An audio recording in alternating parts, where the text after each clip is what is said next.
Share tweet Google WhatsApp to Reddit stumble upon mail. Theresa May's husband has become embroiled in the Paradise Papers tax haven scandal with the revelation of emails between his company and Appleby, the offshore law firm at the heart of the tax avoidance leaks.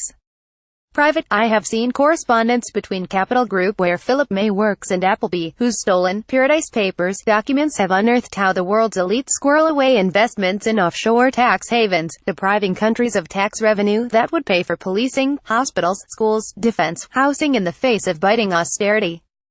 Labour said the PM's husband has serious questions to answer, as investment management firm Capital Group is accused of arranging investments in offshore tax havens. Leaked Paradise Papers have embroiled many of the world's mega-rich, such as the Queen, Prince Charles's estate, Conservative Party donor and peer Lord Ashcroft, and Bono. While they may not have technically broken the law by avoiding paying tax in the UK at a time of austerity and economic slowdown, they stand accused of depriving the NHS, schools, policing, defence, housing, care services of urgently needed revenue. John Trickett, Labour's shadow minister for the Cabinet Office, said, "There are some serious questions for Philip May to answer about his firm's use of tax havens, whether he had any knowledge of it and if he thinks this is an acceptable way to do business." Labour has previously asked Theresa May what her government plans to do to clamp down on the tax havens where money is squirreled away to avoid paying taxes for public services in this country. When it comes to paying tax, there is one rule for the super-rich and another for the rest of us, and, in refusing to act, the Prime Minister appears to condone this. This latest revelation drags Theresa May's husband's company into a long-running row between the government and the opposition, who accuse the government of not doing enough to close tax avoidance loopholes and voting against any EU measures to stop the sharp practice. Private I report that Capital Group's Cayman Islands funds, CGPV LLP, and Capital International Private Equity Fund, CIPEF VLP, invested in a Bermuda-registered company called El-Ihar. Bermuda and the Cayman Islands are tax havens where people can make the most of paying zero tax.